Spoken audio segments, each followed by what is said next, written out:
Baik,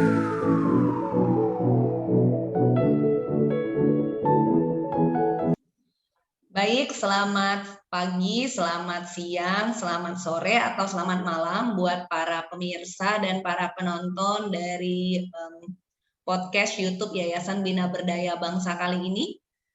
Sore kali ini kita akan membahas mengenai pola asuh, khususnya tentang kebutuhan jasmani.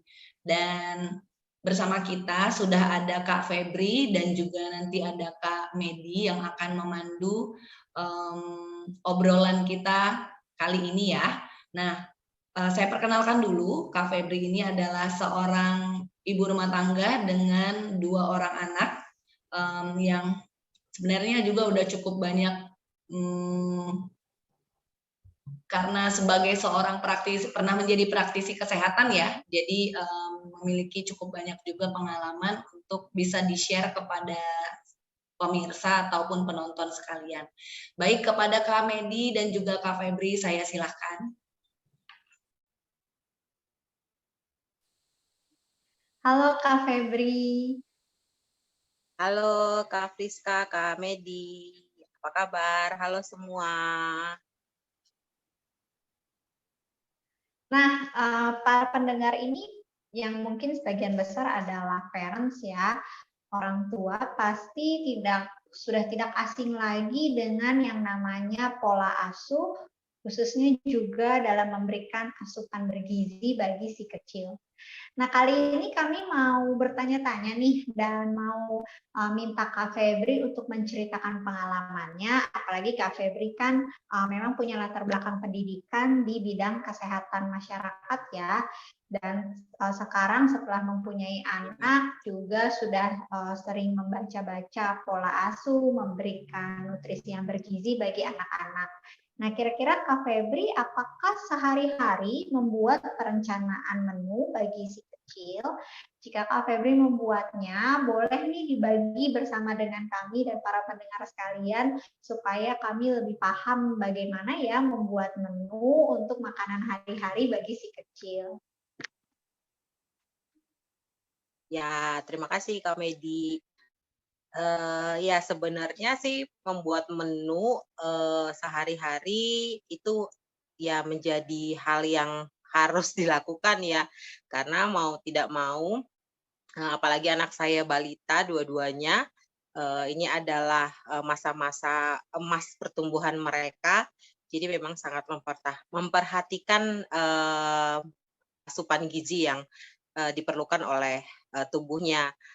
Nah, sebenarnya sih nggak ribet-ribet ya untuk menu makan di rumah sehari-hari, anak dan orang tua itu sudah menunya udah mirip lah, anak-anak di rumah sudah seperti menu orang dewasa makanannya sehari-hari.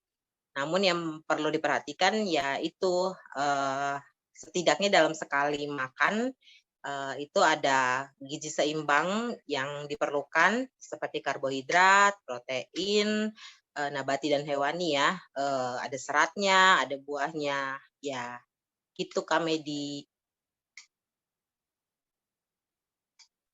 Terima kasih nih Kak Febri. Nah, mungkin banyak Iya. ibu-ibu, apalagi khususnya kalau ibu muda, itu sibuk sekali ya hari-harinya, apalagi kalau tidak hanya punya satu anak, lalu mungkin ada anak bayi yang masih kecil. Nah, kadang-kadang nih karena kesibukan juga, akhirnya pola makan orang tua dan juga pola makan anak mungkin menjadi sedikit berantakan nih, terskip makan paginya, jadi tidak sempat, atau mungkin makan siangnya menjadi terlambat dan sebagainya. Nah, apakah Kak Febri membiasakan satu pola makan tertentu yang teratur untuk anak-anak? Dan sebenarnya perlu nggak sih orang tua tuh membuat pola makan yang teratur baik bagi dirinya sendiri maupun bagi anak-anak? Ya, tentunya sangat perlu ya Kak Medi, apalagi ini anak saya kan yang pertama itu sudah mulai masuk ke jenjang TK ya. Jadi memang sudah cukup lama kita siapkan dia untuk punya, jam-jam makan, jam-jam istirahat, yang teratur. Nah, ini ya memang harus, komitmen bersama dengan pasangan gitu. Yang pertama yang pasti wajib sarapan gitu. Jadi ketika orang tuanya dia lihat sarapan, maka si anak juga pasti akan terbiasa untuk sarapan. Bangun tidur dia akan langsung sarapan. Lalu ketika dia sudah beraktivitas, ya ada jam makan siang yang sudah disepakati, biasanya sih jam 12 atau jam 1. Kemudian nanti memasuki sore hari atau malam itu makan bersama. Biasanya sih nunggu papanya pulang kerja, jadi kita tetap makan bersama gitu. Jadi intinya sih komitmen bersama dengan pasangan.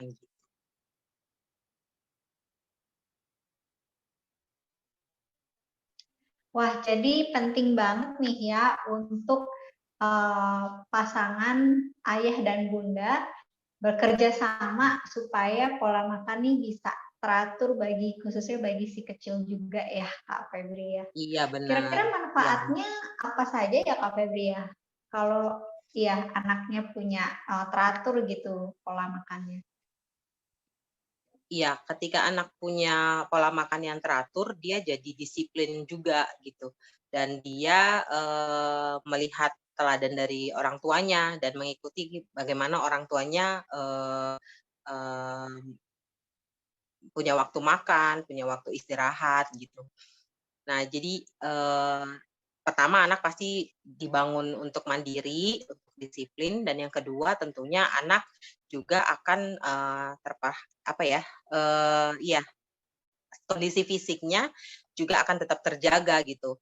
Karena dia sudah punya asupan makan yang dijaga dan juga pola istirahat yang dijaga. Jadi kesehatan juga tetap terjaga. Meskipun ya mungkin anak kecil, ya ada beberapa kali dia juga jatuh sakit, namun itu adalah bagi kita itu sebagai suatu ini ya, suatu ritme perkembangan dia ke depannya. Oh, jadi selain bisa membuat disiplin juga mencegah sakit ya Kak Febri ya. Bahkan anak yang pola makan teratur pun masih bisa sakit, apalagi yang pola makan tidak teratur ya. Kira-kira penyakit Betul, Kak atau Megi. kesulitan apa ya Kak yang akan muncul kalau pola makan anak tidak teratur? Pastinya sih banyak banyak gangguan kesehatan yang akan dialamin ya.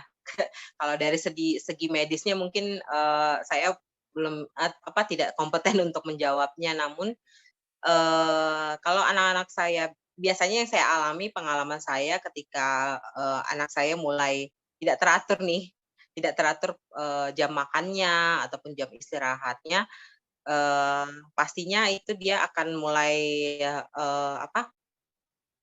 mengalami masalah dengan pencernaan atau ya imunitasnya berkurang, jadi dia akan mulai gampang gampang terserang penyakit gitu kan. Misalnya dia dikit-dikit tiba-tiba demam gitu. Nah, selain itu juga ya pasti aktivitas lainnya juga akan terganggu ya ketika dia tidak memiliki jam-jam makan atau pola makan yang teratur. Gitu Kak Medi. Wah, menarik banget nih ilmunya nih. Jadi ayah bunda harus berusaha nih ya supaya anak-anak punya pola makan yang teratur. Kemudian satu lagi nih Kak Febri, kira-kira Kak Febri sendiri menemui tantangan nggak ya ketika berusaha untuk mendisiplinkan pola makan di dalam keluarga? Dan bagaimana Kak Febri mengatasinya? Ya, pasti tantangan selalu ada ya, apalagi anak kecil ada masa di mana dia ada GTM tuh, gerakan tutup mulut. Nah, situ tuh sudah mulai deh, mulai akhirnya, orang tua punya, harus punya banyak ekstra, eee, apa, eee, kalau saya pribadi sih biasanya saya sering modifikasi menu, kasih variasi menu gitu ya, misalnya, eee, tapi dia tetap tetap tetap menyesuaikan pada gizi seimbang tadi ya gitu. Jadi pernah satu kali, anak saya itu yang paling besar, eee satu waktu dia nggak selera untuk makan gitu. Ternyata usut punya usut, dia agak-agak trauma dengan ikan. Karena ketusukan, tahu ya Kak Medi ya? Jadi kena durinya ikan, lalu jadi, dia agak trauma dengan ikan. Nah, di situ padahal biasanya kita sehari-hari lebih sering makannya ikan. Nah, dari situ jadi saya akhirnya mencari, variasi-variasi menu, supaya dia juga tetap akhirnya mau makan gitu. Halo, Kak Medi? Halo? Iya, wah ternyata memang sulit juga ya. Apalagi ya tadi salah satunya ya kalau anak pernah ada trauma makan dan lain Ya, sebagainya. Kemudian ketika mereka GTM ya tidak mau makan sama sekali. Wah, iya macam-macam benar. tantangannya. Tetapi tadi dari sharingnya Kak Febri dicoba untuk mungkin mencari varian menu dan harus kreatif ya ibu-ibu artinya Ya betul, supaya tetap kreatif. bisa menjaga pola makan. Iya, betul betul. Nah, hari ini pembicaraan kita akan sampai di sini dulu. Saya serahkan kembali ke Kak Friska. Oke, terima kasih Kak Medi dan Kak Febri. Luar biasa ya, senang banget bisa berbagi secara singkat tentang pola asuh, terutama tentang kebutuhan jasmani. Jadi tadi Ayah dan Bunda udah mendengarkan ya, gitu. Ada berbagai trik, tips gitu, dan juga hal-hal yang bisa kita perhatikan ketika kita mulai mengatur pola makan anak. Dan tadi ada banyak banget ya manfaat ternyata kalau anak itu punya pola makan yang teratur gitu. Dan yang paling penting sih memang tadi yang Kak Febri highlight tuh, yang saya highlight adalah kerjasama dengan pasangan gitu, karena memang itu bukan tugas ibu sendiri ya gitu, tapi tugas berdua gitu, ayah dan bunda, untuk memberikan contoh bagaimana supaya anak punya pola makan yang teratur. Oke, terima kasih buat Kak Medi dan juga Kak Febri. Ilmunya bermanfaat banget. Semoga semuanya juga mendapatkan manfaat dari obrolan kita hari ini ya. Oke, terima kasih semuanya. Sampai jumpa lagi di podcast YouTube Yayasan Bina Berdaya Bangsa berikutnya. Selamat pagi, selamat siang, selamat sore, atau selamat malam semuanya. Terima kasih.